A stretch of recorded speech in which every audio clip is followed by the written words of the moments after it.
Buenas noches, acércate sin prisa. Deja que el peso del día se retire como una marea cansada y permite que la oscuridad haga su trabajo antiguo. Borrar los bordes del mundo, suavizar los ruidos, abrir una puerta que de día permanece cerrada. Esta noche no vengo a repetir una lista de nombres ni a encadenar hazañas como si fueran cuentas en un collar. Vengo a contarte una historia nueva, nacida del mismo barro y del mismo fuego de aquellas leyendas. Una historia que conserva el tono de las noches griegas, hermoso por fuera, duro por dentro, porque en ese universo la gloria nunca fue una luz pura, sino una lámpara con hollín. Y si la miras de cerca, si te quedas un momento más, siempre encuentras la sombra detrás del brillo. Dicen que el Olimpo era un palacio de perfección, pero yo he aprendido, escuchando a las piedras y a los rumores del viento, que el Olimpo también era una casa de puertas entreabiertas. Allí se oía el chasquido de los juramentos rotos, el roce de las risas crueles, el crujir de las cadenas invisibles. Y en una de esas noches, cuando la luna se miraba en el mar como quien busca una respuesta, un dios cayó. No cayó como caen los mortales, cayó como caen las decisiones irrevocables, sin posibilidad de deshacer el gesto. Era pequeño. Y ya estaba condenado. Lo arrojaron desde la altura, donde el aire es fino y la soberbia respira sin esfuerzo. Lo arrojaron por una razón que parece simple y sin embargo ha alimentado guerras y silencios desde entonces. No era hermoso, no era recto, no era una estatua. Su madre, la que custodia el matrimonio y la dignidad, lo vio y sintió vergüenza, como si el cuerpo imperfecto pudiera manchar la corona, como si la fragilidad en una casa de inmortales fuera un pecado. Lo soltó, y el niño divino cayó durante un día entero y una noche entera, atravesando capas de viento que no perdonan, escuchando el rugido del vacío como quien oye una verdad demasiado grande. No había brazos esperándolo, no había himnos, solo el destino, girando lento, con la paciencia de una rueda. Al final el mar lo recibió, no como madre, sino como tumba que se equivoca. Dos presencias lo encontraron entre la espuma. Una era Tetis, que en el futuro lloraría por su hijo, el más veloz y el más triste de los guerreros. La otra era Eurínome, cuyo nombre suena a cueva secreta y a refugio bajo las olas. No preguntaron si era digno, no preguntaron si era perfecto. Lo levantaron. Lo llevaron a una gruta submarina donde la luz llega como un rumor verdoso. Allí el tiempo se vuelve lento. Allí el mundo de arriba es un cuento. Y fue en esa oscuridad acuática donde el rechazado aprendió la primera ley del fuego, que también se puede encender bajo el agua si el dolor es suficiente. No tenía palacio, tenía piedra húmeda, no tenía corte, tenía silencio. Y con ese silencio empezó a forjar. Al principio no forjaba armas, forjaba gratitud, forjaba pequeñas joyas, delicadas como burbujas, para las manos que lo habían salvado. El martillo era su lengua, el yunque, su oración. Con el paso de los años, su arte se volvió algo más, una manera de existir sin pedir permiso. Porque hay seres que nacen para mandar y otros que nacen para crear. Y crear, en el Olimpo, es una forma de poder que nadie aplaude, hasta que la necesita. Cuando el dios cojo creció, ya no era el niño que había caído. Era una herida que había aprendido a brillar. Entonces llegó el pensamiento que cambia la historia de los que han sido expulsados. El pensamiento de volver. No para pedir perdón, no para suplicar, para demostrar. Dicen que construyó un trono de oro, pero no imagines un simple asiento. Era una obra tan perfecta que parecía destinada a una reina. Tenía líneas que imitaban el movimiento de las llamas y en sus bordes había un brillo que hacía creer a cualquiera que aquel regalo venía de un corazón reconciliado. Lo envió a su madre, y la madre, orgullosa, se sentó. En ese instante, el trono mostró su verdadero rostro. Cadenas invisibles se cerraron como una idea fija. No se veían, pero estaban allí, irrompibles, silenciosas, precisas. La reina del cielo quedó inmóvil, atrapada por un arte que ningún músculo podía vencer. El Olimpo se llenó de gritos, de órdenes, de amenazas. Ares, el de la fuerza ciega, probó su violencia contra lo invisible. No logró nada. Otros lo intentaron con promesas, con burlas, con súplicas disfrazadas de orgullo. Nada. Porque el que crea cadenas invisibles no busca ganar una pelea, busca cobrar una deuda. Fue entonces cuando apareció Dioniso, siempre con el paso ambiguo del que trae fiesta y ruina en la misma copa. Bajó a la fragua donde el exiliado trabajaba y lo encontró rodeado de chispas y sombras, como un rey sin corona. Dioniso no discutió, no amenazó, le ofreció vino. Y el vino, que para algunos es alegría, para otros es llave. Una llave que abre la parte blanda del corazón, una llave que convierte la ira en canción. Dioniso lo embriagó, y entre risas de dioses curiosos lo llevaron de vuelta al Olimpo montado en un burro, como si su regreso fuera un espectáculo. Qué fácil es reír cuando no te duele. Allí arriba lo esperaban todos, la reina atrapada, el rey del rayo, los rostros perfectos, y entre ellos el dios artesano, cojo, con el olor a metal y humo pegado a la piel. Pidió algo, no pidió respeto, no pidió disculpas, pidió a Afrodita. La belleza, el deseo, la chispa que enciende guerras sin levantar espada. Se la concedieron porque el Olimpo también sabe negociar cuando está acorralado. Pero esa boda, si la escuchas con atención, suena más a sentencia que a premio. Afrodita era luz, sí, pero una luz que no conoce la fidelidad. Y el dios herrero, que había forjado maravillas, no podía forjar el amor en un corazón que no quería quedarse. La corte celebró, brindaron, cantaron, y en los pasillos, donde la música no llega, comenzaron las risas. Risas sobre su manera de andar, sobre su cuerpo, sobre su lugar en la mesa. Lo necesitaban, pero no lo aceptaban. Es una crueldad refinada, esa, usar a alguien sin reconocerlo.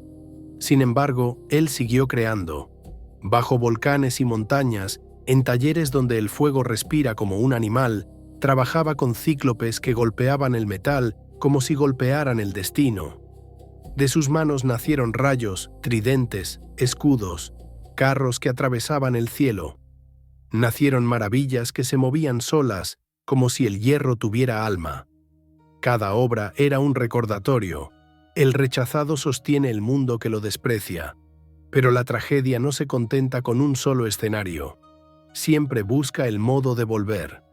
Porque Afrodita, cuyo poder es hacer que lo imposible parezca inevitable, encontró en Ares un reflejo de su propio exceso.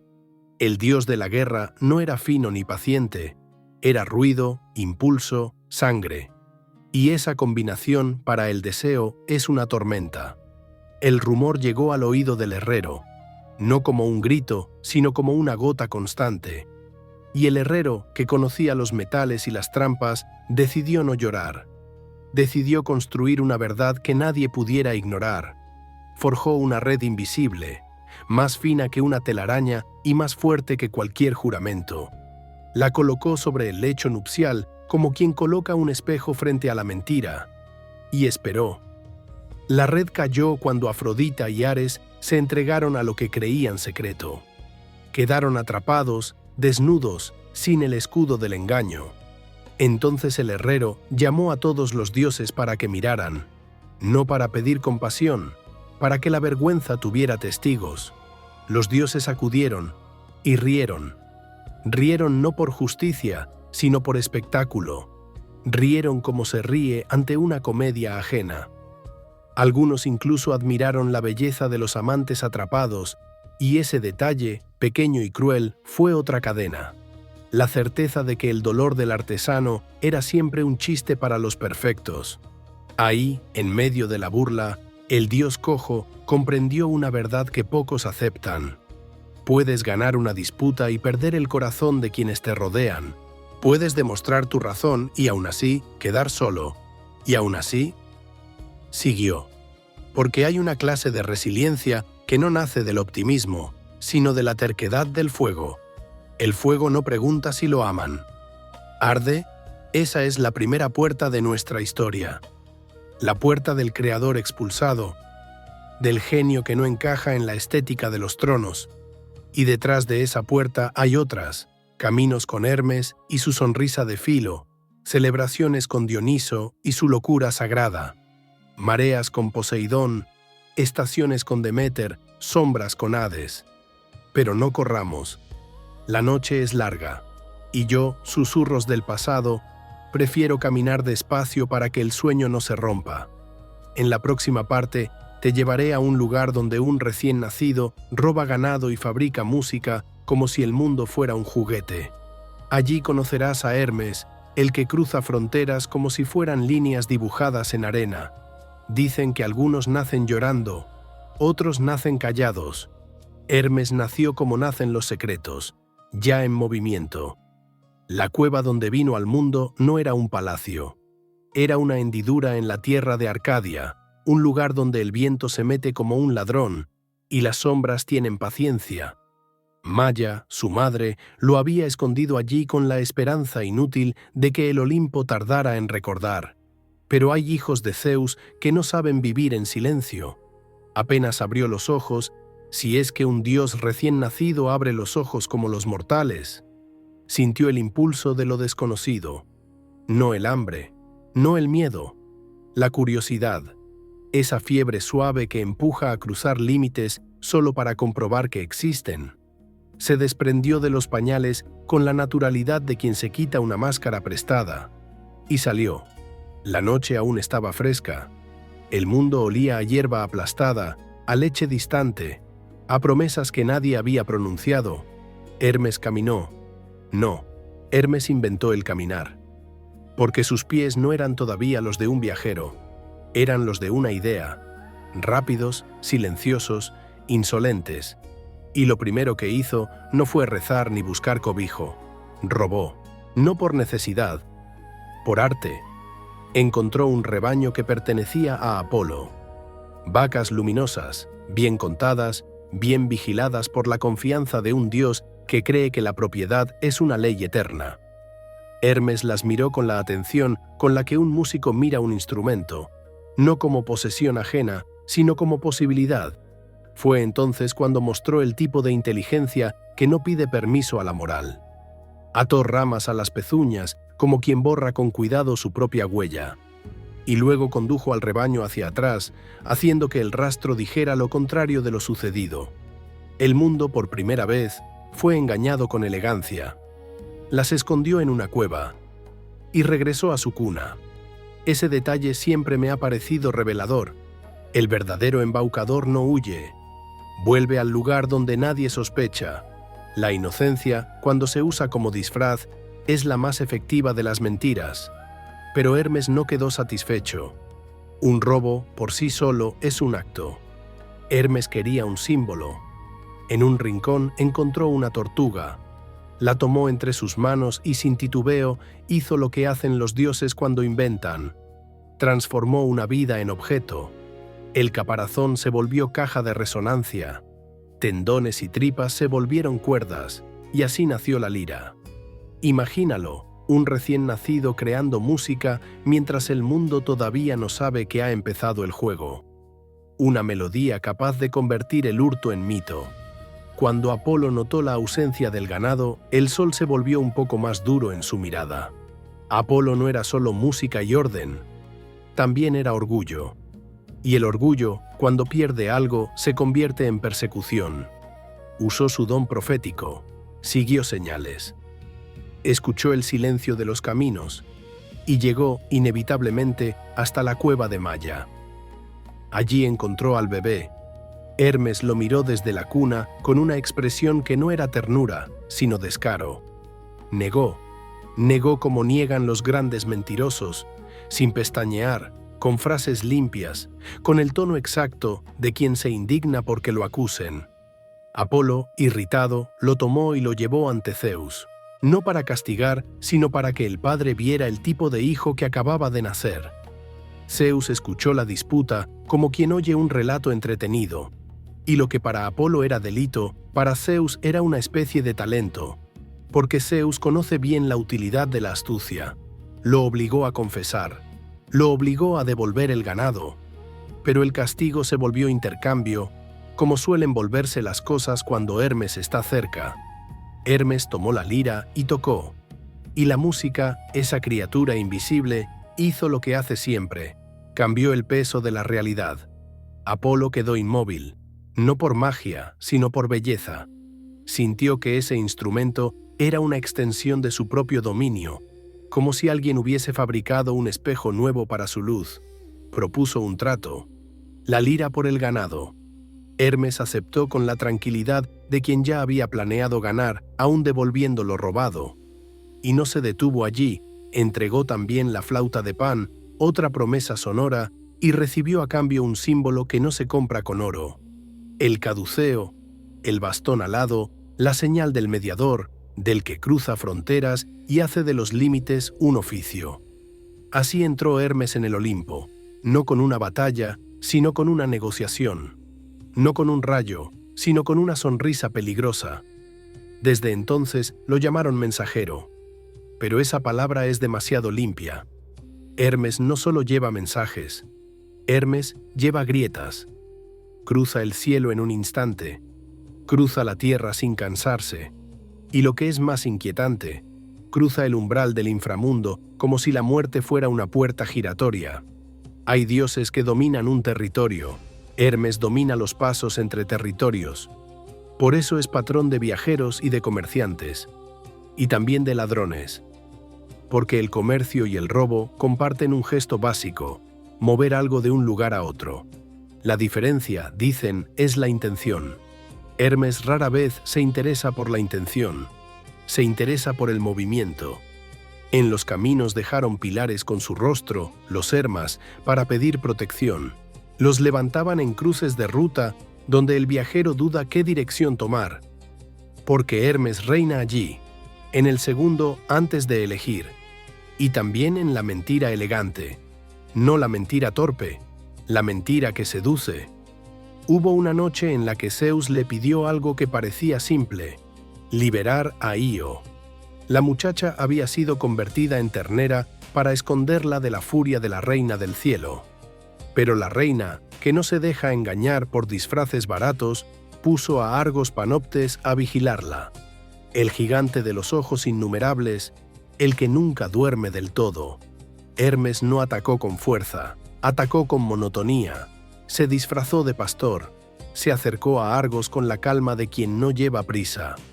Tocó una flauta y contó historias largas, pesadas, repetitivas, hasta que los ojos del vigilante empezaron a cerrarse, uno tras otro, como lámparas apagándose. Cuando el último ojo se rindió, Hermes cortó la cabeza del gigante. No hubo gloria, no hubo épica, solo eficacia. Io fue liberada, pero la reina del cielo tomó los ojos y los colocó en la cola de su ave. Nada se pierde en el Olimpo, todo se transforma en símbolo. Hermes siguió caminando por mitos como quien camina por pasillos propios. Ayudó a Perseo con sandalias aladas y hoja curva. Se acercó a Odiseo con una hierba amarga para resistir hechizos. Incluso guió a un viejo rey enemigo por el campamento de los saqueadores para recuperar el cuerpo de su hijo. Siempre aparece cuando alguien necesita cruzar algo que parece imposible: una frontera, una mentira, un miedo. Y aún así, Hermes no es un santo. Hermes es útil, y esa utilidad tiene un filo, porque el que puede entrar y salir del reino de los muertos sin perderse, también puede volver con secretos. Y el que vuelve con secretos se convierte en una amenaza para quienes prefieren el silencio. Por eso Hermes es querido y sospechado al mismo tiempo, porque su presencia sugiere que ninguna puerta es definitiva. Dicen que inventó el alfabeto, las medidas, los números. No me gusta repetirlo como una lista fría. Prefiero decirlo así: Hermes enseñó a los mortales a poner orden en el movimiento, a medir lo que pasa, a nombrar lo que se escapa, pero incluso en esa tarea hay sombra. Medir es controlar, nombrar es dominar, Y Hermes, con su sonrisa, sabe bien lo que ocurre cuando el mundo se vuelve demasiado medible. En su vida de amores dejó descendencias extrañas. Con Afrodita engendró a un ser doble, Hermafrodito, como si el propio Hermes hubiera querido burlarse de los límites del cuerpo. Con una ninfa engendró a Pan, el de las piernas de cabra y la risa salvaje, el grito súbito en el bosque que hace temblar a los viajeros. Con otra unión dejó a Autólico, ladrón famoso. La herencia de Hermes siempre lleva habilidad para torcer la realidad. Y ahora escucha esto con atención, porque es la clave de su esencia. Hermes no es el dios del destino, es el dios de lo que haces mientras el destino se acerca. Cuando el hilo ya está tejido por las hilanderas, Hermes no lo corta ni lo alarga. Hermes te susurra cómo moverte dentro de lo inevitable, cómo negociar con la tormenta, cómo entrar en la oscuridad sin perder del todo el nombre. Por eso, en esta noche, Hermes nos sirve como puente hacia la siguiente figura. Porque quien lo trajo de vuelta al Olimpo, en aquella procesión absurda de burro y carcajadas, fue Dioniso. Y Dioniso no es puente, Dioniso es ruptura. Si Hermes hace del límite un oficio, Dioniso hace del límite una herida abierta. En la próxima parte te llevaré a su nacimiento imposible, a su doble llegada al mundo, al vino como milagro y como cuchillo, a la fiesta que se transforma en locura cuando alguien se atreve a negarla. Dioniso no entra en la escena como un dios, entra como entra una grieta en una pared. Primero nadie la nota, luego ya no se puede ignorar. Su historia comienza con una mujer mortal y un dios que nunca aprendió a quedarse quieto. Semele, princesa de Tebas, brillaba con esa belleza frágil que a los dioses les parece un desafío. Zeus la buscó como busca la tormenta a los campos, no por amor sereno, sino por impulso, por hambre de conquista disfrazada de deseo. Y cuando un dios toca una vida humana, esa vida queda marcada incluso antes de entenderlo. Semele quedó encinta, y en ese instante, en el Olimpo, algo se tensó. No fue el destino, fue la reina del cielo. La esposa legítima de Zeus no necesita espías para saber.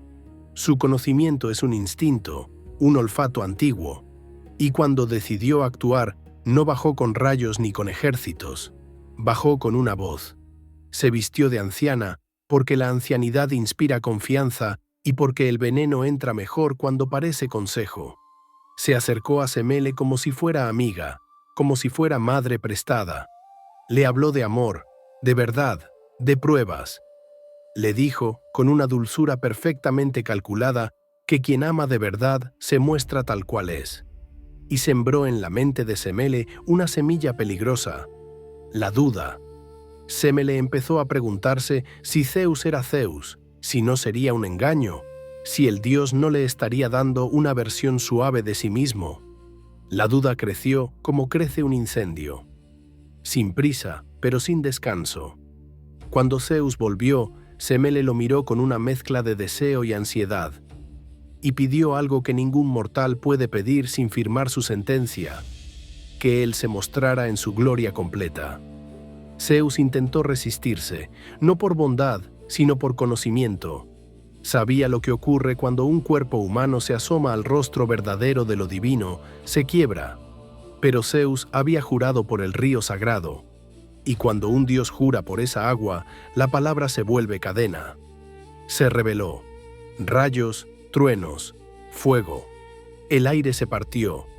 La habitación se llenó de una luz que no era luz, sino violencia. Semele mortal no pudo sostenerlo. Ardió.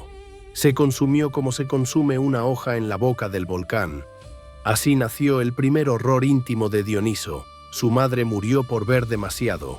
Pero en el fuego, Zeus escuchó un latido todavía débil. Rescató al niño antes de que la carne mortal lo condenara. Y entonces hizo lo impensable incluso para los dioses. Se abrió el muslo y cosió al feto dentro de sí. Allí, en la carne del rey del cielo, Dioniso terminó su gestación. Meses después, nació por segunda vez. Por eso lo llaman 2 veces nacido. y por eso su naturaleza siempre camina con un pie en la vida y el otro en la muerte. No pertenece del todo a ningún reino, ni al de los mortales, porque es Dios, ni al de los dioses, porque tiene sangre humana en su origen. Es extranjero incluso en su propia casa. Y el extranjero, cuando crece, trae cambios. La reina del cielo no olvidó. La misma que había empujado a Semele hacia la muerte, persiguió al niño. Lo persiguió no con una espada, sino con persecuciones que obligan a esconderse, a huir, a cambiar de rostro. Dioniso fue criado lejos del Olimpo, lejos de la mirada que juzga. A veces dicen que fueron ninfas quienes lo criaron en un lugar llamado Nisa, envuelto en hojas, en murmullos, en un verde espeso. A veces dicen que lo cuidaron Ino y Atamante, pagando después un precio terrible cuando la furia divina los alcanzó. Y en muchas versiones aparece Sileno, viejo y tambaleante, como maestro y espejo, el sabio que sabe demasiado y lo ahoga en vino. Fue durante esa juventud errante cuando Dioniso encontró su don, la vid. Al principio parece una planta más, pero la vid es una promesa, la promesa de transformar el sol y la tierra en una bebida que borra fronteras internas, la promesa de un líquido que vuelve frágil al orgulloso y valiente al tímido, la promesa de una alegría que puede convertirse en abismo. Dioniso enseñó a cultivarla, enseñó a fermentar, enseñó a esperar, porque el vino es paciencia convertida en delirio. Pero su camino no fue un desfile de coronas, fue una marcha larga, atravesando regiones con nombres que suenan a polvo y leyenda: Frigia, Siria, Egipto, tierras remotas que los griegos imaginaban más allá de sus mapas. Y en ese andar hubo un episodio que muchos olvidan cuando hablan del dios festivo. Dioniso conoció la locura, no como metáfora, como castigo. La reina del cielo lo alcanzó y le soltó dentro una fiebre mental que lo hizo vagar sin rumbo, como si el propio mundo se hubiera vuelto un laberinto. Esa locura no lo destruyó, lo moldeó, porque lo que sobrevivió al caos se convirtió en su lenguaje. De ahí nace su culto. No es un culto de líneas rectas, es un culto de noche, de tambor, de pie descalzo golpeando tierra, de vino compartido, de coro. Lo llaman el tiaso, su séquito. Mujeres en frenesí, las ménades, con el cabello suelto y la mirada perdida en un lugar que no existe de día. Sátiros, mitad hombre, mitad animal, risas y deseos sin freno. Sileno, siempre cerca, como recordatorio de que la sabiduría también se cae. Ellos no caminaban, irrumpían. Y cuando irrumpían, las normas humanas quedaban suspendidas. Era una inversión del mundo. El esclavo podía reír, la mujer podía gritar, el hombre podía llorar sin vergüenza. La máscara caía. Y ese acto, quitar la máscara, es para Dioniso un sacramento. Pero no confundas liberación con dulzura. La manía dionisíaca, esa locura sagrada, también tiene dientes, porque cuando la mente se suelta del todo puede volverse animal. En los rituales más antiguos hay un gesto que todavía hiela la sangre: el desgarro, la homofagia, el comer carne cruda como comunión con lo salvaje, como rechazo de la cocina, de la cultura, del orden. Para algunos era éxtasis, para otros horror. Y la verdad es que Dioniso es ambas cosas, el dios que te libera y el dios que te rompe. La prueba más cruel de ello se cuenta en Tebas, su ciudad de origen. Allí reinaba Penteo, joven rey que miraba con desprecio las procesiones nocturnas. No quería ese culto en sus calles, le parecía desorden, amenaza, deshonra. Prohibió a Dioniso. Y aquí está la regla de oro del mito. Puedes ignorar a un dios, pero no puedes borrarlo. Dioniso llegó disfrazado, no como rayo, sino como extranjero con ojos tranquilos. Intentó hablar, intentó mostrar que no venía solo a destruir, pero Penteo lo encarceló. Entonces Dioniso dejó de negociar. Indujo locura en las mujeres de Tebas. Las llevó al monte, las convirtió en ménades sin freno. Entre ellas estaba Agave, madre del propio Penteo, y Penteo, obsesionado, quiso espiar, quiso ver, como Semele había querido ver. Esa repetición es una sombra. En el mundo de Dioniso, la curiosidad sin respeto conduce al abismo. Las mujeres lo vieron y no lo reconocieron. La manía les cambió la percepción. Creyeron que era una bestia. Lo rodearon. Lo despedazaron vivo. Agave, aún en trance, tomó la cabeza de su hijo y la llevó en alto creyendo que había cazado un león. Cuando la locura se retiró, cuando el aire volvió a ser aire, llegó la verdad como un golpe. La madre había matado al hijo. Tebas aprendió tarde. Así castiga Dioniso, no con un relámpago, sino con el desmoronamiento de la identidad, con el amor convertido en horror, con la familia convertida en escena ritual. Y aún así, Dioniso no es solo sangre, es también teatro, porque el teatro nace de su culto, de sus festivales, de cantos que se vuelven drama. Dioniso es el dios de la máscara, el que permite ser otro para revelar lo que uno es, el que abre un espacio donde el dolor se representa y al representarse se transforma en algo soportable. Eso es catarsis, una purificación a través del temblor. Y en el amor, Dioniso ofrece un contraste inesperado. Ariadna, la misma Ariadna que ayudó a Teseo y luego fue abandonada en una isla, con el mar como único testigo. Dioniso la encontró. No la tomó como botín. La elevó, la hizo su esposa, le dio inmortalidad. En esa historia hay una ternura rara para un dios de manía, como si incluso en él existiera un lugar donde la herida puede ser vendada. Pero no te engañes, Dioniso nunca se vuelve del todo sereno. Su esencia es el exceso, la frontera que se disuelve, el sí que se vuelve demasiado grande. Y por eso, cuando más tarde lo veas en el Olimpo, ayudando a traer de vuelta al dios herrero, entenderás el gesto. Dioniso siempre empuja a los márgenes hacia el centro. Siempre desordena la mesa para que nadie se sienta seguro. Ahora, antes de seguir, escucha este puente. Dioniso gobierna el deseo colectivo, la fiebre compartida. Afrodita gobierna el deseo individual, la punzada íntima. Y cuando Afrodita entra en una historia, la belleza deja de ser solo belleza.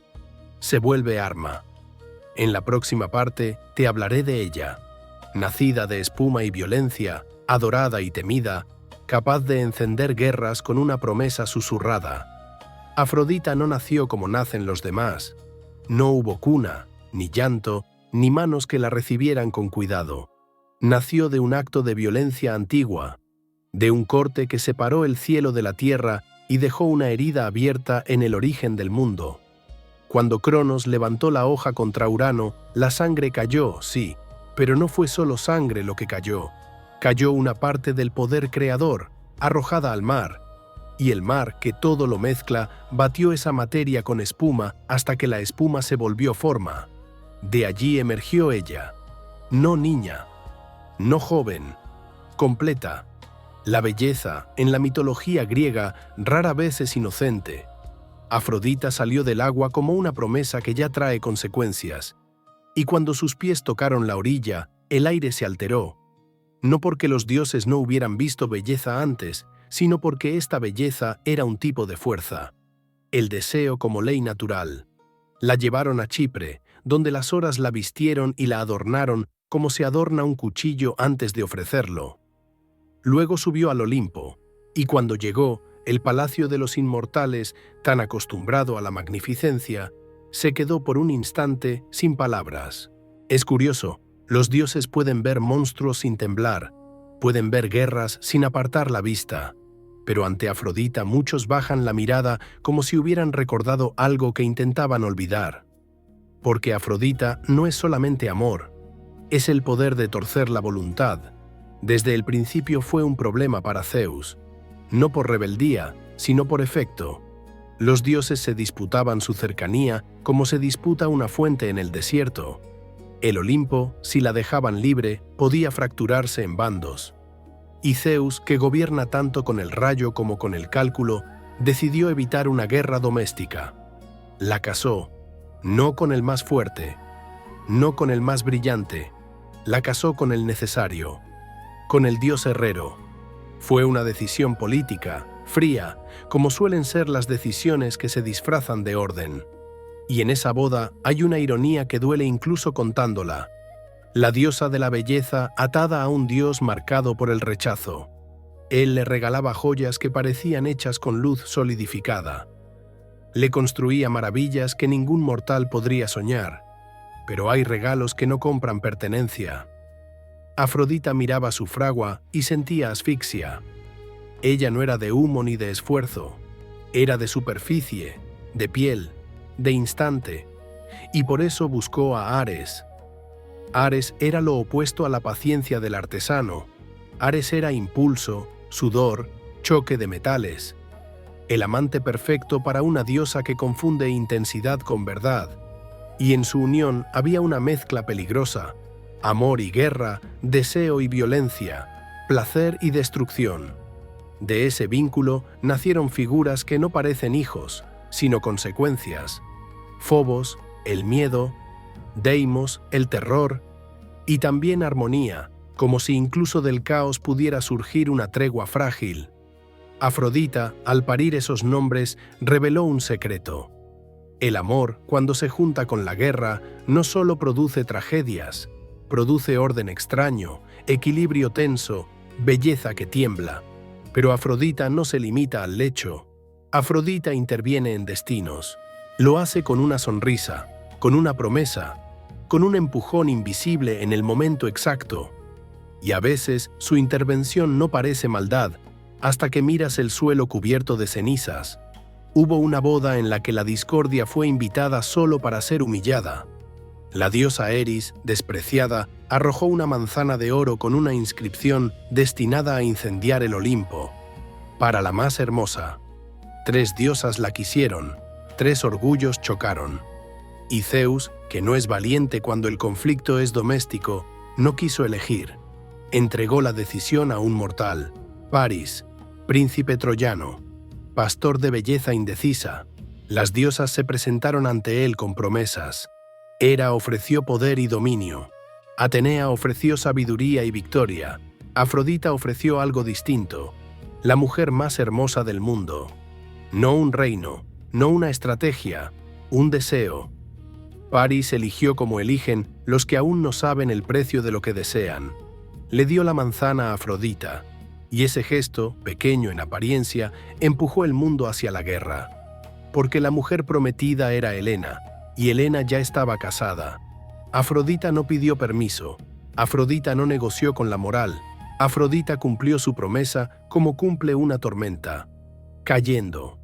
Troya ardió por esa elección, y si alguien te dice que la guerra de Troya fue por honor, recuerda esta verdad: fue por deseo manipulado.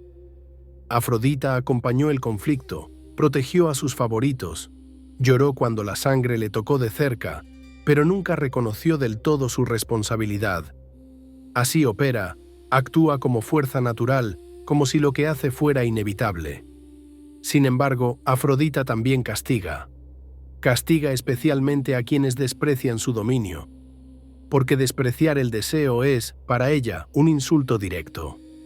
Hubo un joven llamado Hipólito, dedicado a Artemisa, orgulloso de su castidad. No solo rechazaba a Afrodita, la ignoraba. Y la diosa, herida en su orgullo, no buscó matarlo con una flecha. Buscó algo peor: hacerlo destruirse desde adentro, a través de otros. Hizo que Fedra, su madrastra, se enamorara de él con una pasión enfermiza. Fedra, consumida por el deseo y la vergüenza, terminó arrastrando a todos hacia la ruina. Hipólito murió, Fedra murió, y el padre, Teseo, quedó con una culpa que ninguna victoria lava.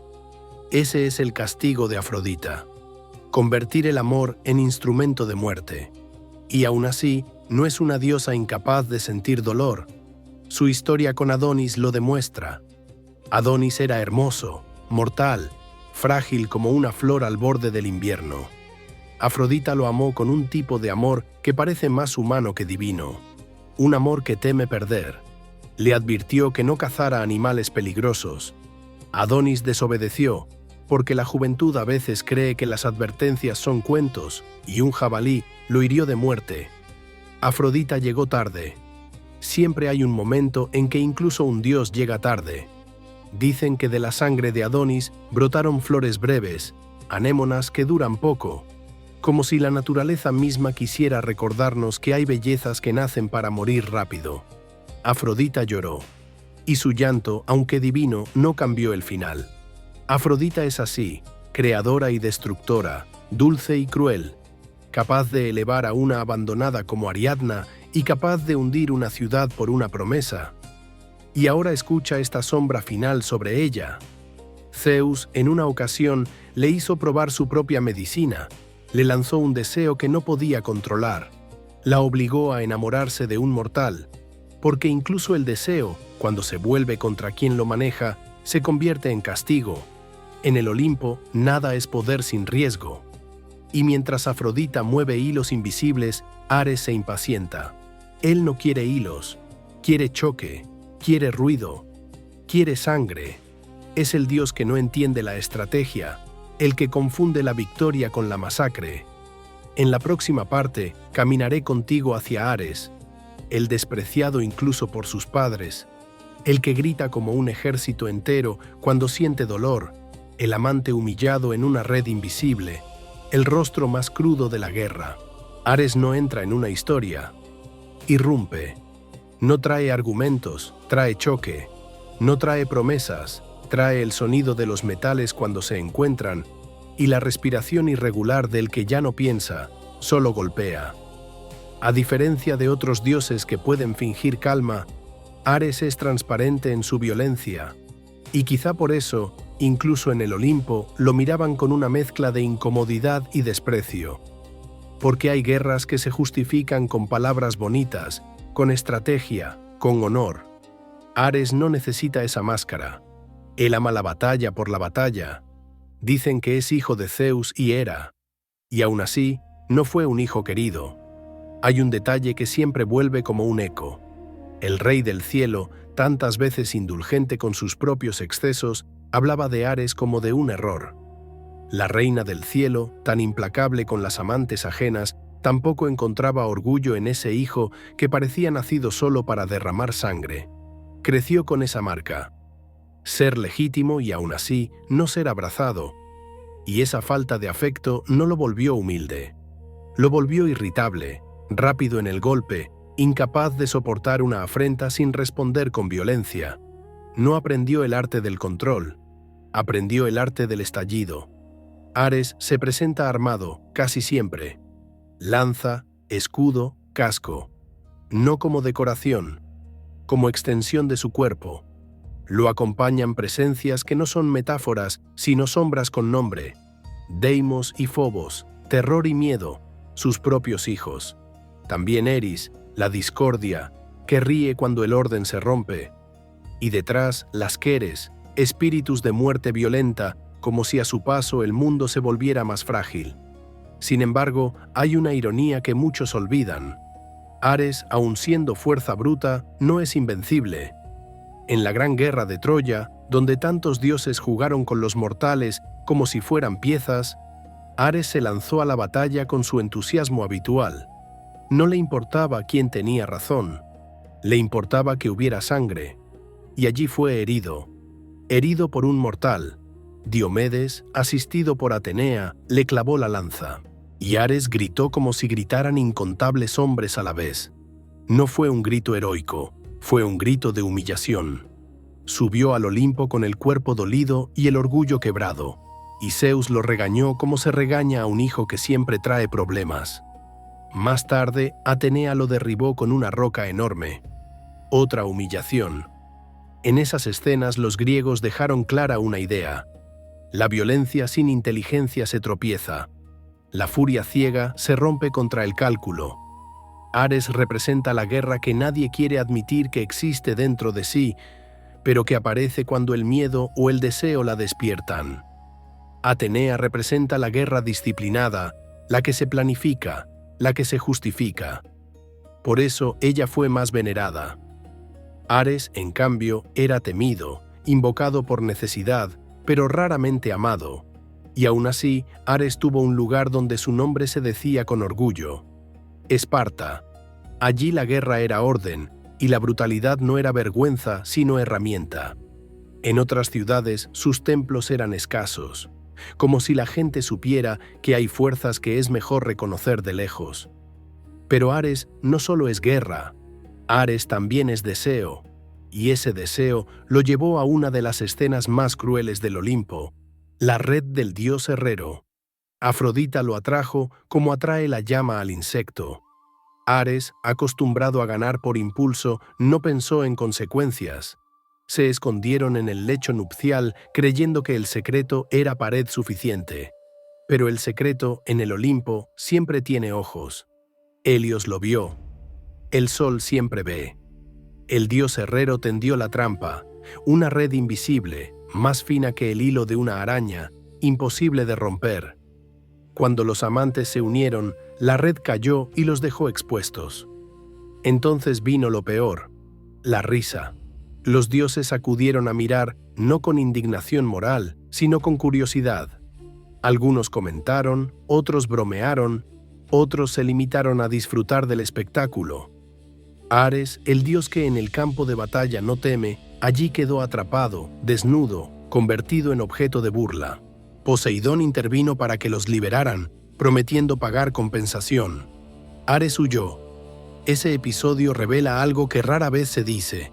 Incluso la violencia puede ser ridiculizada.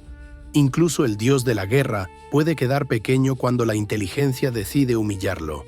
Ares siguió siendo Ares, impulsivo, furioso, necesario para el equilibrio oscuro del mundo. Porque el Olimpo, por brillante que se imagine, también necesita la sombra de la guerra. Necesita su recordatorio de que la paz, sin vigilancia, es frágil. Y ahora mira el contraste. Del dios que rompe cuerpos, pasamos a una diosa que rompe orgullo con flechas de plata. Artemisa no es guerra, pero sabe matar.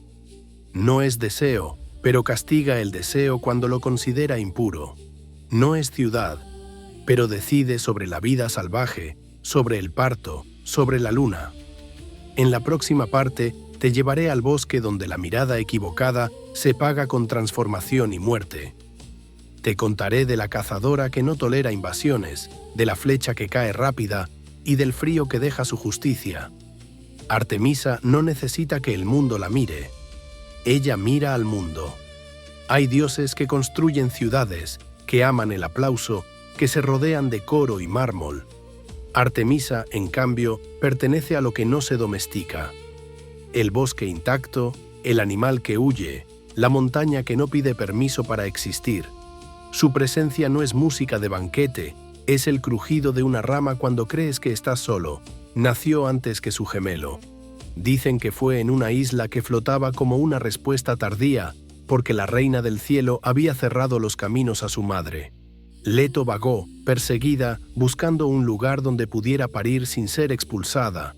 Y cuando por fin encontró tierra que no tuviera miedo, Artemisa vino al mundo como quien llega con una tarea.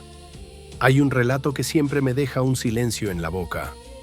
Artemisa, recién nacida, ayudó a su madre a traer al mundo a Apolo.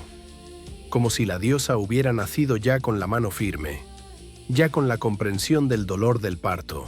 Esa primera escena define su paradoja, virgen eterna, pero protectora del alumbramiento, distante del deseo, pero guardiana de las mujeres cuando la vida se abre paso con sangre. Cuando creció, pidió a Zeus un regalo que no era joya ni trono, pidió permanecer intacta, virginidad eterna, independencia total. Zeus concedió. Y con eso, Artemisa se colocó fuera de un juego que el Olimpo repite sin descanso, el juego de la conquista. Desde entonces camina con su arco, no uno cualquiera, sino un arco que parece hecho de luz fría. Sus flechas pueden ser misericordia rápida o castigo lento. Y a su alrededor corre una jauría, perros de caza y un grupo de ninfas que la siguen como siguen los ríos a la gravedad. Sin duda, Ella gobierna el límite entre el humano y lo salvaje, y los límites, cuando se cruzan sin respeto, cobran. Acteón lo aprendió. Era cazador, orgulloso, joven, de esos que creen que el bosque les pertenece porque saben moverse en él. Un día entró en un claro y vio lo que no debía ver: Artemisa bañándose con sus ninfas. No fue necesariamente intención, a veces el destino usa accidentes como cuchillos. La diosa lo miró. No hubo discusión, no hubo perdón. Su pureza no es moral, es territorio, y el territorio invadido se defiende. Lo transformó en ciervo, no en símbolo bonito, en presa. Acteón intentó huir, pero su cuerpo ya no obedecía como antes, y sus propios perros, entrenados para matar, lo olieron, lo persiguieron, lo alcanzaron, lo despedazaron sin reconocerlo. Ese mito no es solo crueldad, es advertencia. Artemisa no castiga por placer, castiga por principio, y su principio es simple y terrible. Hay cosas sagradas que no se miran. Luego está Níobe. Níobe no vio a Artemisa desnuda, pero vio algo igual de peligroso: la oportunidad de compararse con lo divino. Se jactó de tener muchos hijos y se burló de Leto, madre de Apolo y Artemisa, por tener solo 2. Esa burla, en el mundo griego, no es simple orgullo, es ibris, esa enfermedad del alma que empuja al mortal a colocarse por encima del orden. Apolo y Artemisa respondieron como responden los hijos cuando el insulto toca la raíz. Apolo mató a los hijos varones. Artemisa abatió a las hijas, no una, no 2, todas. Níobe quedó vacía, convertida en piedra, y aún así, dicen, la piedra lloraba. Porque hay dolores que ni la roca puede contener del todo. Artemisa protege a los jóvenes, a las doncellas, a los animales. Pero no confundas protección con ternura constante. Su protección exige obediencia, y su justicia no se negocia.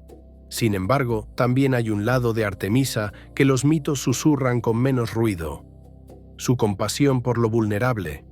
Se la invoca en el parto, cuando la vida está suspendida entre 2 reinos. Se le pide que alivie dolores, que cuide al recién nacido, que no dispare la flecha de la muerte súbita. Porque Artemisa también puede traer enfermedad.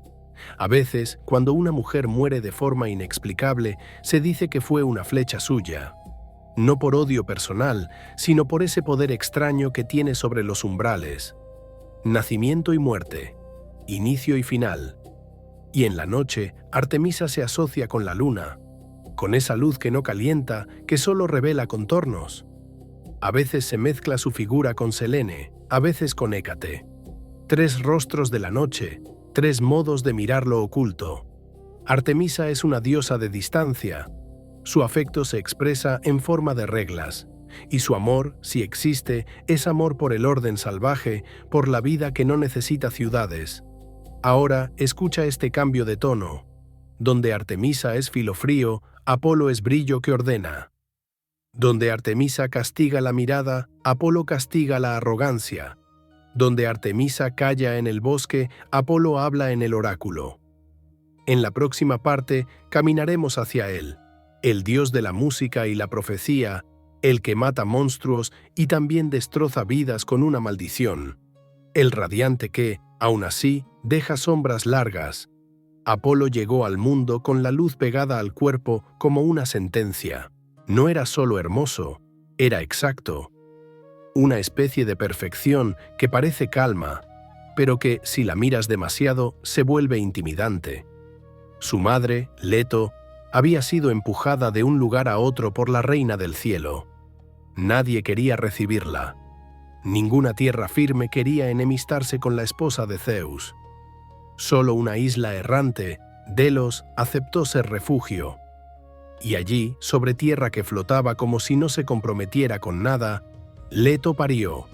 Apolo nació después de Artemisa y aún así se habla de él como si hubiera sido primero. Porque hay luces que ocupan el centro incluso cuando llegan tarde. No tardó en reclamar un lugar en el mundo. La primera gran acción que los relatos le atribuyen no es una canción, sino una muerte. Una serpiente monstruosa, Pitón, custodiaba un lugar antiguo, un sitio de poder donde la tierra respiraba vapor y misterio. Pitón había perseguido a Leto durante el embarazo, como una sombra que no se cansa. Apolo fue allí. La atravesó con sus flechas, y sobre ese cadáver fundó Delfos, el oráculo. El centro espiritual, el lugar donde la gente iba a preguntar lo que nadie quiere saber en voz alta: ¿qué les espera? Desde entonces, Apolo es profecía, pero no profecía como consuelo, sino como espejo oscuro. Te muestra el futuro sin garantizar que puedas soportarlo. Las pitias hablaban en su nombre, con palabras enredadas, ambiguas, como si la verdad tuviera que llegar siempre envuelta en niebla para no romper del todo a quien la recibe. Porque hay verdades que, dichas de frente, son un golpe. Apolo también es música. La lira, que Hermes había fabricado con manos de ladrón genial, se convirtió en instrumento solar en manos de Apolo. Su música podía calmar tormentas, ordenar un corazón, devolver la armonía a un espacio. La belleza de su arte era tan intensa como su capacidad de castigo. Y aquí está la sombra que acompaña a su brillo. Apolo no soporta ser desafiado. Marcias lo aprendió. Marcias era sátiro, criatura de bosque, y tocaba la flauta con una pasión que no pedía aprobación. Se atrevió a competir con Apolo en música, como si el talento fuera suficiente para igualar a un dios. Apolo aceptó, no por diversión, sino por orgullo. Cuando ganó, y los relatos siempre acomodan el resultado para que el dios gane, no se contentó con la victoria. Castigó a Marcias con crueldad, lo desolló vivo, como si quisiera arrancar de su piel la idea de que un mortal o un ser menor podía compararse con la luz. Eso es Apolo. Armonía, sí, pero armonía que se impone. Belleza que exige sumisión. Y en el amor es donde sus sombras se vuelven largas. Apolo no es un dios que ame en calma, ama como quien persigue, ama como quien confunde deseo con derecho. Dafne lo supo. Apolo se burló de Eros, creyendo que un dios pequeño no podía herirlo. Eros respondió con 2 flechas, una de oro para Apolo, que le clavó un amor incontrolable, una de plomo para Dafne, que le clavó repulsión. Apolo persiguió a Dafne por bosques y riberas, con palabras de promesa y de insistencia, como si el no fuera un error que podía corregir. Dafne corrió hasta que el cuerpo ya no pudo más. Entonces suplicó a su padre, el río, que la salvara. Fue transformada en laurel. Apolo la abrazó ya convertida en árbol y declaró que el laurel sería su símbolo. Esa escena tiene una tristeza seca. El dios no obtiene a la mujer, obtiene su ausencia convertida en emblema. La corona de laurel, tan celebrada, nace de una huida. Luego está Coronis. Apolo la amó, la dejó encinta y se alejó con la confianza de quien cree que su amor es suficiente. Pero Coronis tomó otro amante. Un cuervo llevó la noticia. Apolo reaccionó con furia y la mató, o hizo que Artemisa la matara, con una flecha. Después, arrepentido, rescató del vientre de la muerta al niño. Asclepio. Asclepio creció y se volvió medicina, tan hábil que devolvía a los muertos al mundo. Esa habilidad, que parece milagro, fue considerada amenaza por Zeus, porque el orden del mundo necesita que la muerte siga siendo frontera.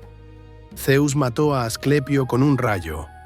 Apolo, el dios del orden, respondió con venganza. Mató a los cíclopes que forjaban los rayos.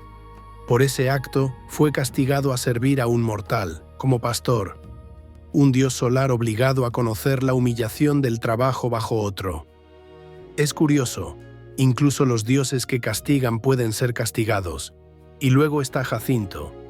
Jacinto era joven, hermoso, amado por Apolo con una intensidad que no encontraba descanso. Un día jugaban al disco. El viento céfiro, celoso, desvió el disco. Jacinto cayó y murió. Apolo lloró. Y del suelo donde cayó brotó una flor marcada por el lamento. Hay amores de Apolo que no se consuman porque el destino corta antes. Y esos amores, curiosamente, son los que dejan símbolos. Laurel, jacinto. La belleza convertida en planta, como si la naturaleza fuera el único lugar donde el dios puede guardar lo que pierde. Y la historia más cruel de su relación con el deseo y el castigo es la de Casandra. Apolo le ofreció profecía a cambio de amor. Casandra aceptó el don y luego se negó a entregarse. Apolo no pudo quitarle la profecía, pero la torció. La maldijo para que nadie creyera sus palabras. Imagínalo, ver el futuro con claridad y no poder evitarlo porque todos te llaman loca. Casandra vio la caída de Troya, vio la muerte, vio el engaño, y su voz fue un sonido que rebotaba en paredes ciegas. Ese castigo no es físico, es existencial. Es convertir el conocimiento en tortura. Apolo, el dios de la luz, también es el dios de las plagas. En Troya envió enfermedad al campamento griego porque Agamenón ofendió a su sacerdote. La luz que cura puede volverse luz que quema. Así es su dualidad: orden y crueldad, armonía y orgullo, medicina y peste. Y cuando alguien mira demasiado tiempo al sol, termina viendo manchas negras. Ahora, nuestro camino se mueve hacia otra figura que entiende el orden de forma distinta. No desde la música, sino desde la mente y la ciudad. Atenea, nacida de una cabeza abierta, armada desde el primer instante, estratega fría, protectora de héroes, juez que transforma la venganza en ley. En la próxima parte, descenderemos en esa historia. Cómo una diosa puede ser razón y aún así implacable. Cómo la inteligencia también hiere. Atenea no nació, irrumpió. Zeus llevaba dentro un dolor que no se parece a ningún dolor mortal. No era una herida en la piel ni una fiebre del cuerpo. Era una presión en la cabeza, como si el pensamiento mismo quisiera romper la frente desde adentro. Y el rey del cielo, que puede soportar tormentas y guerras, no soportaba aquella punzada. Entonces llamó al herrero, al que sabía abrir metales sin destruirlos. La hoja cayó. La cabeza de Zeus se abrió como se abre una puerta prohibida. Y de allí salió Atenea, ya adulta, ya armada, con lanza y escudo, con un grito de guerra que no pedía permiso al aire.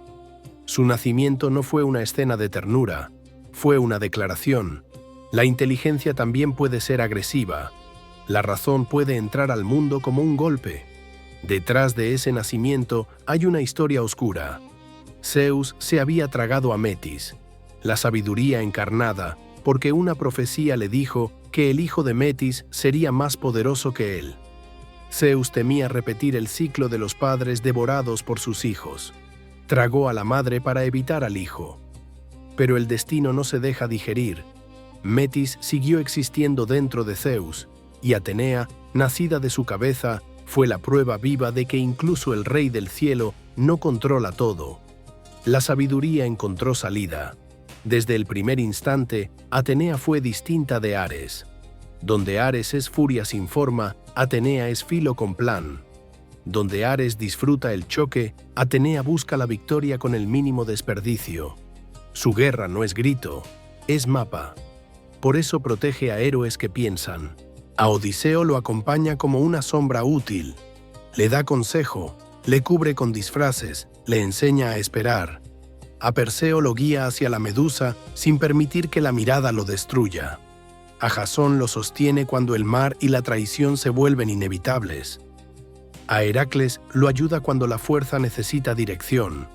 No es madre en el sentido cálido, es aliada, consejera, la que pone la mano en el hombro justo antes de que cometas un error, si decides escucharla.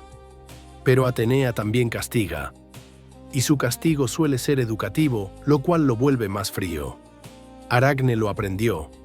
Aracne era mortal y tejía con un talento que parecía imposible, y el talento, cuando se mezcla con orgullo, se vuelve provocación. Aracne dijo que tejía mejor que Atenea. No lo dijo en secreto, lo dijo como desafío. Atenea se disfrazó de anciana y la advirtió. Le ofreció una salida honorable, retractarse. Aracne no lo hizo. La ibris, cuando toma el corazón, no escucha. Aceptaron el duelo. Atenea tejió un tapiz que mostraba la grandeza divina, el orden, el poder. Aracne tejió otro, igual de perfecto en técnica, pero con un tema venenoso: las infidelidades de los dioses, los engaños, las violencias. Era una verdad bordada con hilo fino. Y eso fue lo imperdonable. No la calidad, sino el espejo. Atenea destruyó la obra. Aracne, desesperada, intentó colgarse. Atenea la detuvo, pero no por compasión pura, por justicia simbólica. La transformó en araña, condenada a tejer para siempre. Un castigo que es también una lección. Tu arte seguirá, pero tu orgullo será recordado en tu forma. Atenea convierte los conflictos en estructuras, y eso se ve en el juicio de Orestes. Orestes mató a su madre para vengar a su padre. Las erinias lo persiguieron, porque para ellas la sangre familiar derramada exige sangre. La venganza antigua no conoce matices. Atenea intervino, no con una flecha, sino con un tribunal. Creó un jurado, reunió testigos, escuchó argumentos. Y cuando el voto quedó empatado, ella decidió a favor de Orestes. No porque el crimen fuera ligero, sino porque quería fundar algo nuevo. La ley por encima de la venganza. Luego apaciguó a las erinias. Les dio otro nombre, otro lugar, otra función. Las transformó en Euménides, las benévolas. No eliminó la oscuridad, la reorganizó. Ese es su modo. No destruye fuerzas antiguas, las domestica para que sostengan la ciudad. Y Atenea es ciudad. Su disputa con Poseidón por una tierra revela su naturaleza. Poseidón ofreció una fuente salada o un caballo, algo grandioso y peligroso. Atenea ofreció un olivo, alimento, aceite, madera, paz prolongada. Los atenienses eligieron el olivo. No fue solo un regalo, fue una filosofía: prosperidad por paciencia, civilización por trabajo, defensa por inteligencia. Desde entonces, en esa ciudad, su nombre es templo, escudo, estatua. La lechuza, su símbolo, mira de noche porque la sabiduría no depende del sol. Pero no te engañes, la sabiduría de Atenea no es blanda. Puede ser implacable, porque quien ve más lejos también puede decidir con menos piedad. Y ahora el relato se mueve hacia una madre distinta: Deméter. Ella no gobierna la guerra ni la estrategia. Gobierna la cosecha, el grano, el pan, lo que sostiene a los mortales día tras día. Su poder es tan grande que cuando su corazón se rompe, el mundo entero se detiene. En la próxima parte te hablaré de la hija robada, de la búsqueda con antorchas, del invierno nacido del dolor y del pacto que divide el año. Deméter no es una diosa de espectáculo, es una diosa de sostén. Su grandeza no se mide en rayos ni en conquistas, sino en algo más simple y más absoluto. Sin ella, la mesa queda vacía. Los mortales la conocían antes incluso de saber pronunciar nombres de reyes. La conocían en el trigo que sube, en la semilla que se abre, en el pan que calma la desesperación. Y por eso su dolor no podía ser privado. Cuando Deméter se rompe, la tierra lo siente. Su historia tiene un centro único: Perséfone, la hija, la doncella, la primavera con rostro. Perséfone vivía entre flores como si el mundo fuera eterno. Danzaba con ninfas, recogía colores sin pensar en el final. Deméter la miraba como miran las madres que creen que la pérdida es un cuento para otros. Pero el Olimpo nunca respeta esa ilusión. El Olimpo considera que todo puede negociarse. Un día Perséfone vio una flor distinta. Narciso, dicen algunos relatos. Una flor sembrada con intención, porque el destino, en muchas historias, no aparece como rayo, aparece como detalle hermoso. Cuando Perséfone extendió la mano, la tierra se abrió. De las profundidades emergió Hades en su carro. Caballos negros, metal oscuro, silencio pesado. No llegó como monstruo, sino como rey que reclama un derecho concedido por el cielo. Zeus había permitido el rapto. Esa es la herida que nunca se cierra. El padre entregó a la hija sin consultar a la madre. Perséfone gritó. La tierra se cerró. El prado quedó intacto, como si nada hubiera ocurrido. Pero el mundo ya había cambiado. Deméter escuchó el eco y supo, no con certeza inmediata, sino con esa intuición brutal que tienen las madres cuando el aire cambia alrededor de sus hijos. Buscó. Durante un lapso que los mitos recuerdan como un tiempo completo, 9 días y 9 noches, vagó con antorchas encendidas, sin comer, sin beber, sin dormir. Caminó por campos y ciudades como una sombra ardiente. Preguntó a ríos, a árboles, a piedras. Nadie respondía, o nadie se atrevía. En la oscuridad de esa búsqueda apareció Hécate, la que entiende los cruces y los umbrales. Hécate no vio el rapto, pero oyó el grito. Se unió a Deméter como se une una noche a otra noche. Y al final, el sol, que todo lo ve, habló. Helios le reveló la verdad, Hades se la había llevado, y Zeus lo había consentido. La pena de Deméter cambió de forma. Se volvió furia fría. No subió al Olimpo a suplicar. Se retiró. Se apartó como quien apaga una lámpara para que todos entiendan lo que estaban dando por sentado. Y el mundo empezó a morir. Las semillas dejaron de responder, los campos se endurecieron. Los árboles se negaron a dar fruto. Los animales se volvieron estériles. No era un invierno natural, era un bloqueo divino. La tierra, que es el cuerpo de Deméter, se volvió incapaz de nutrir. Los mortales empezaron a caer, y con ellos cayeron también los sacrificios, las ofrendas, la comida que subía a los dioses en humo. El Olimpo sintió el vacío como se siente la falta de aire. Los dioses enviaron mensajeros, ofrecieron regalos, intentaron persuadir. Deméter se mantuvo inmóvil. Sin Perséfone no habría cosecha. Zeus, que suele tardar en ceder, tuvo que aceptar que incluso su autoridad necesita alimento. Envió a Hermes al inframundo con una orden. Perséfone debía regresar. Hades no discutió en voz alta. Hades es un rey que rara vez eleva la voz. Pero tampoco soltó su presa sin dejar marca. Le ofreció a Perséfone semillas de granada. En apariencia, un gesto pequeño. En verdad, una cadena. Porque quien come del inframundo queda ligado a él. Perséfone comió. Las versiones difieren en el modo, tentación, engaño, hambre, curiosidad. Pero el resultado es el mismo. El vínculo quedó sellado. Cuando Hermes la condujo de vuelta, Deméter corrió a recibirla. Ese abrazo fue primavera. La tierra reverdeció como si hubiera despertado de un sueño largo. Las flores regresaron. El aire volvió a oler a vida. Pero el pacto ya estaba escrito. Perséfone no podía quedarse del todo arriba. Tenía que pasar una parte del ciclo con Hades, una porción del año, medida por las semillas consumidas. Así nacieron las estaciones. Cuando Perséfone desciende, Deméter se apaga. El mundo se enfría, las hojas caen, la tierra duerme. Cuando Perséfone vuelve, Deméter renace. La hierba brota, el trigo crece, el verano madura. No es solo agricultura, es un relato sobre la pérdida y el regreso, sobre la vida que siempre lleva escondida una muerte breve, y sobre la muerte que, en ciertos ciclos, permite un renacimiento. Perséfone cambió en el inframundo. La niña del prado se volvió reina. Su presencia, dicen, daba un brillo extraño a las sombras. No era prisionera pasiva. Aprendió el lenguaje de los muertos. Se sentó en el trono junto a Hades, y su palabra tenía peso. A veces se la recuerda severa. En otras historias, compasiva.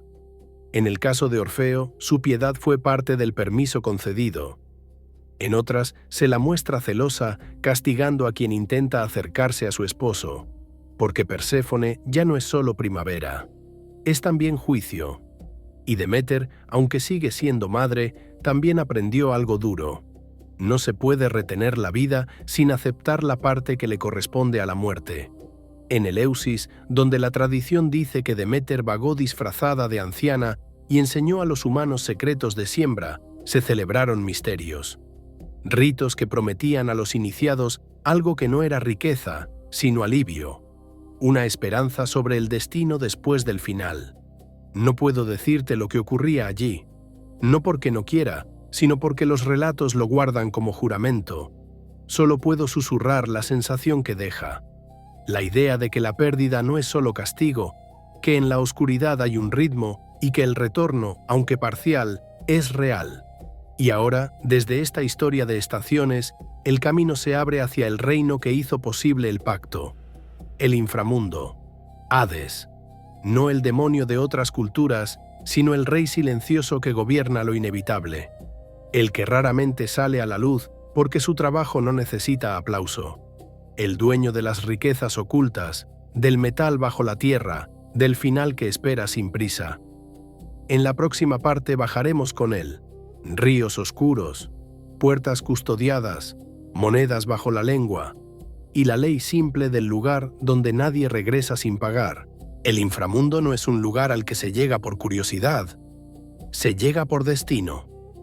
A diferencia del Olimpo, que se imagina alto y luminoso, el reino de Hades existe como una certeza debajo de todo.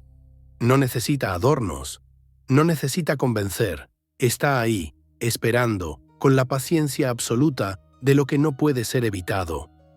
Hades recibió su parte del universo por sorteo, dicen.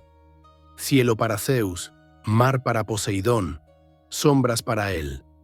Algunos lo llaman mala suerte, como si el inframundo fuera un castigo. Yo lo veo de otro modo. Alguien tenía que sostener el final, y el final, aunque temido, también es orden. Hades es severo, pero no caprichoso. No se deleita con el dolor como lo haría un monstruo. Su poder es el poder de la ley inmutable. Una vez que cruzas, perteneces. Por eso los griegos evitaban decir su nombre. No por superstición vacía, sino por prudencia. Nombrarlo era invitar su atención. Preferían llamarlo el rico, el que posee lo que yace bajo la tierra, metales, raíces, secretos. Ploutón, decían, como si suavizar el nombre pudiera suavizar el hecho. Su reino tiene fronteras hechas de agua, ríos que no son ríos, sino estados del alma. Está el Estigia, el odio, oscuro como juramento roto. El Aqueronte, el dolor, donde el agua parece arrastrar lamentos. El Cocito, las lamentaciones. El Flegetonte, fuego que corre. Y el Lete, el olvido, ese líquido que borra la memoria como si limpiaras un espejo con violencia. Y en uno de esos bordes espera Caronte. No sonríe, no discute. Es barquero, no juez. Su tarea es simple, cruzar a los muertos. Pero incluso en ese gesto hay una regla. Sin pago no hay paso. Por eso ponían una moneda bajo la lengua del difunto. No era riqueza, era boleto. Era admitir que incluso la muerte tiene sus trámites. Más allá del río está la puerta. Y en la puerta el guardián. Cérbero, perro de muchas cabezas, con serpientes en el cuerpo, con hambre de obediencia. Su función no es cazar vivos por deporte. Su función es impedir el regreso. Vigila para que nadie salga. Y para que nadie entre sin permiso. Muchos han querido convertirlo en símbolo de terror. Pero Cérbero es, en esencia, una cerradura viva. Un recordatorio de que el mundo necesita límites. Una vez adentro, las almas se dispersan hacia regiones que reflejan lo que fueron.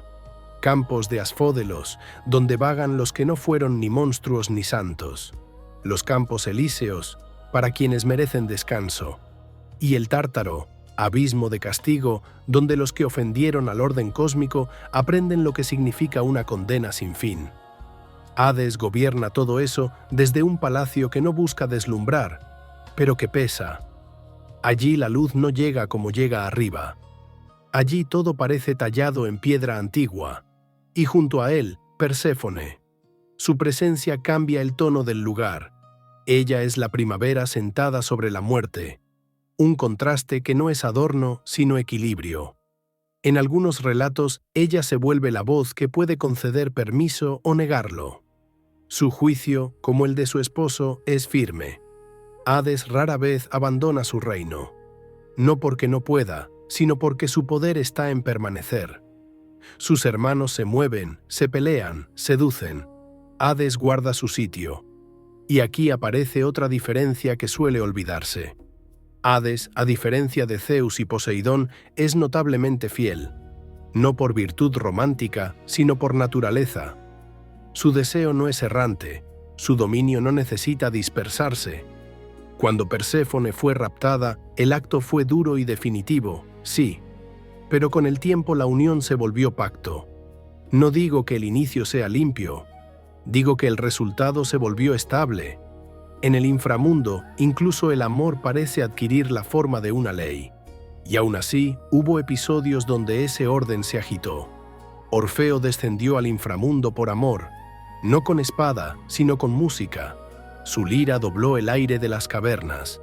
Conmovió a Perséfone, conmovió a Hades, incluso Cérbero se adormeció.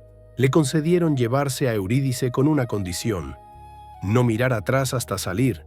Orfeo falló, no por maldad, por miedo, por esa duda que se mete como una mano fría en la nuca. Miró y la perdió. Y el inframundo, que a veces permite excepciones, cerró la puerta de nuevo. Heracles, por su parte, entró para capturar a Cérbero como prueba final de su castigo y purificación. Hades le permitió intentarlo con una condición: sin armas. Heracles lo sometió con fuerza, lo sacó a la luz y luego lo devolvió. Un viaje así no es victoria, es recordatorio. Incluso el más fuerte debe negociar con la muerte. Y hubo otra visita, más arrogante, que terminó en vergüenza.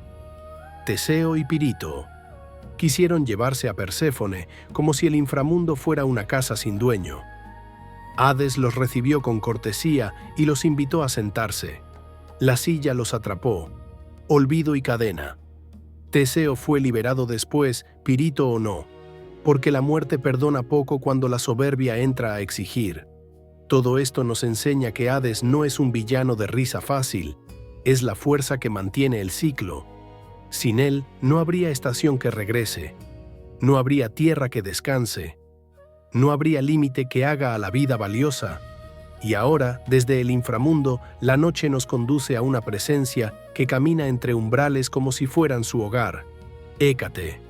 Ella no reina sobre un territorio fijo como Hades, reina sobre cruces, sobre puertas, sobre la magia que abre y cierra, sobre la noche como herramienta. En la próxima parte te hablaré de esa diosa antigua que lleva llaves, de sus antorchas en encrucijadas y de las ofrendas dejadas donde tres caminos se encuentran. Hécate no necesita templo para existir, le basta una esquina oscura, un cruce de caminos, una puerta mal cerrada. Su poder no se siente como el de Zeus, que cae desde lo alto con estruendo. El de Hécate se siente como se siente una presencia en una habitación vacía. No la ves, pero el aire cambia, porque ella no gobierna el centro, gobierna los bordes, y en los bordes el mundo se vuelve permeable. Antes de que los olímpicos organizaran el cielo como una corte, Hécate ya tenía nombre. Su linaje la conecta con titanes, con estrellas antiguas, con una época en la que las fuerzas del cosmos no pedían permiso. Y aún así, cuando Zeus tomó el trono, no le quitó sus privilegios, la honró. Ese detalle importa. Significa que incluso el rey del rayo entendía que hay poderes demasiado viejos para ser arrancados sin que el mundo tiemble. Hécate es llave, no solo símbolo, función. Llave de puertas y de estados. Llave de la magia que altera lo invisible. Llave de la noche que no es descanso, sino tránsito. Por eso se la representa con antorchas. Porque en su dominio, ver no significa estar a salvo. Ver solo significa no tropezar en la oscuridad. Y si hay un lugar donde su esencia se vuelve clara, es la encrucijada. Tres caminos, tres direcciones, tres posibilidades. Los griegos sabían que allí el mundo se adelgaza, que allí las decisiones pesan más, que allí la mente duda y en la duda se abre espacio para lo que no es humano. En esos cruces dejaban ofrendas. Comida, pasteles, ajo, miel. Las llamadas cenas de Hécate. No era un banquete para celebrar, era un gesto de respeto, un pago para que la diosa no dejara entrar al hogar lo que camina sin cuerpo, para que los fantasmas no siguieran el olor de tu miedo. La noche, cuando está del lado de Hécate, no es un telón, es una herramienta. Por eso se la asocia con brujas y hechiceras, no porque ella sea maldad, sino porque ella rige el conocimiento que no se enseña en plazas, el conocimiento de las hierbas que duermen, de las palabras que atan, de los ritos que llaman. La magia, en el mundo griego, no es fantasía inocente, es una tecnología del alma, y Hécate es su patrona. También es guía. Cuando Perséfone fue raptada, Deméter vagó con antorchas. Fue Hécate quien se acercó, no con soluciones, sino con compañía. Oyó el grito, reconoció la fractura, y en esa historia su papel es clave. Ella es la que sabe escuchar lo que otros ignoran. Después, cuando Perséfone se convirtió en reina del inframundo, Hécate quedó cerca, como confidente, como sombra protectora, porque Hécate entiende ese doble reino, arriba y abajo, vida y muerte, regreso y encierro. Ella no se asusta de esas fronteras, vive en ellas. Por eso, con el tiempo, su imagen se volvió triple, 3 rostros mirando en distintas direcciones, a veces 3 cuerpos, a veces 3 cabezas que sugieren animales y señales, perro, serpiente, caballo. No para asustar por estética, sino para decir algo simple. Ella ve lo que viene, lo que se va y lo que está al lado, pasado, presente, futuro. Y aquí hay una verdad incómoda. El que ve demasiado también puede traer demasiado. Hécate protege, sí, pero su protección exige respeto. No es una diosa para llamar por curiosidad, porque la curiosidad, en ciertos umbrales, se paga. Si la invocas sin saber, puedes abrir una puerta que luego no sabrás cerrar. Por eso su culto era más silencioso que el de otros dioses, más íntimo, más nocturno. No tanto un canto público, sino un rito en el borde, donde el individuo reconoce que no controla lo invisible. Ahora, mientras su antorcha ilumina nuestro paso, conviene recordar que el mundo griego no era solo el Olimpo y el inframundo. Antes de los olímpicos hubo titanes, y entre los titanes 3 luces que organizan el cielo día tras día, noche tras noche. Helios, Selene, Eos. Ellos no discuten en asambleas como los olímpicos, ellos hacen girar el tiempo. En el último tramo de nuestra historia, te hablaré de ese carro solar que atraviesa el firmamento, del amor lunar que duerme eternamente, del amanecer que llora rocío, y de cómo incluso la luz tiene tragedia cuando se mezcla con el deseo y el orgullo. Hay una clase de poder que no necesita trono, no se sienta, no ordena, simplemente ocurre. Así son los titanes de la luz, Helios, Selene y Eos. No viven de intrigas olímpicas, viven de ciclo, y el ciclo, aunque parezca tranquilo, también es una rueda que aplasta. Helios, el sol, no es metáfora, es tarea diaria. Cada mañana, cuando el mundo todavía está tibio de sueño, él toma las riendas de su carro y atraviesa el firmamento. Sus caballos fogosos no conocen la pausa. Su viaje no es paseo, es obligación cósmica. Y esa obligación le da un don incómodo. Lo ve todo. Por eso Helios es testigo, y ser testigo, en un mundo lleno de secretos, te convierte en peligro. Fue él quien vio a Afrodita con Ares, y lo dijo. Fue él quien vio el rapto de Perséfone, y lo dijo. En la mitología, el sol no solo ilumina, delata, pero Helios también conoció la tragedia por un camino que parece humano, el orgullo de un hijo. Faetón quería probar su sangre divina, quería conducir el carro solar, aunque fuera por un solo día. Helios intentó negarse, le advirtió, le habló de la fuerza de los caballos, del peso del cielo, de la delicadeza del camino. Pero el deseo de Faetón era más fuerte que la prudencia, y Helios, atado por una promesa, cedió. Faetón subió al carro.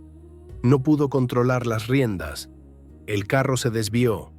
La tierra se quemó en algunas regiones y se congeló en otras. Los ríos se secaron. El mundo estuvo a punto de romperse.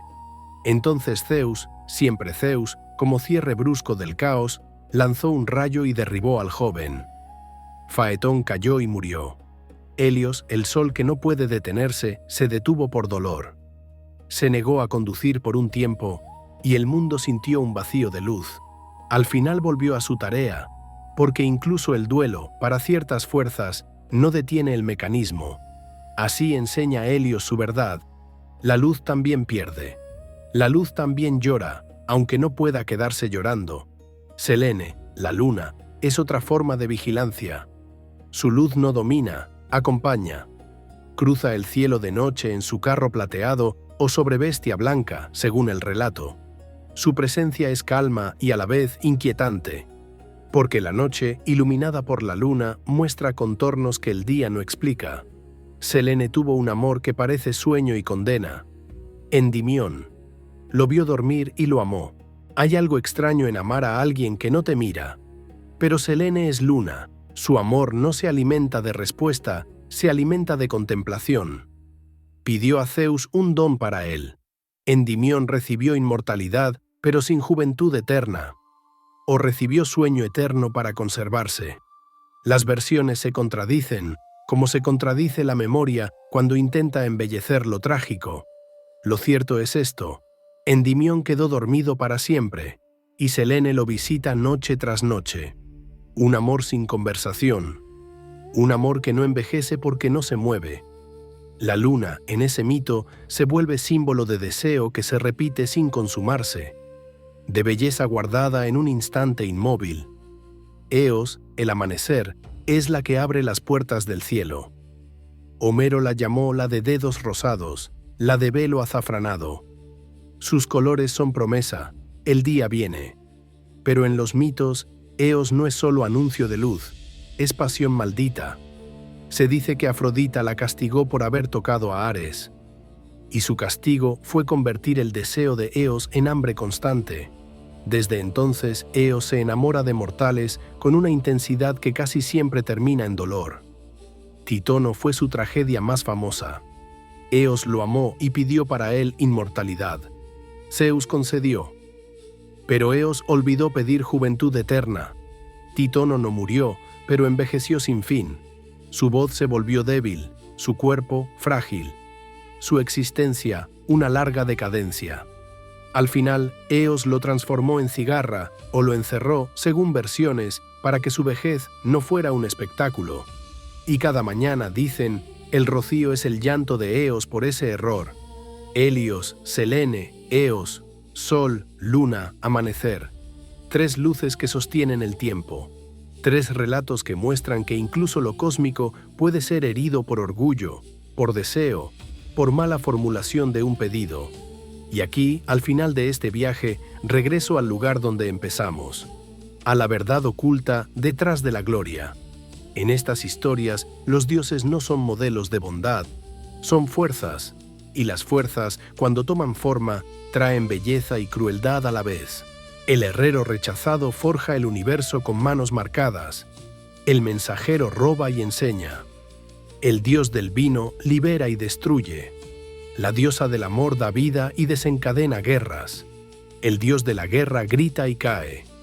La cazadora protege y castiga. El dios de la luz cura y maldice. La estratega funda justicia y humilla al orgulloso. La madre de la cosecha detiene el mundo por amor. El rey de los muertos sostiene el final sin alzar la voz. La diosa de los cruces guarda llaves que abren y cierran realidades. Todo eso, en conjunto, no es un simple catálogo de leyendas, es un espejo que dice: la perfección no existe sin sombra, el deseo no existe sin riesgo, la libertad no existe sin límite, la vida no existe sin pérdida. Si has llegado hasta aquí conmigo, escucha el último susurro. Las historias antiguas no sobreviven porque sean bonitas, sobreviven porque, debajo de su violencia y su brillo, guardan una verdad que aún reconoce nuestra sangre. Yo soy susurros del pasado, y mientras la noche siga cayendo sobre el mundo, estas voces seguirán buscando oídos dispuestos a escucharlas.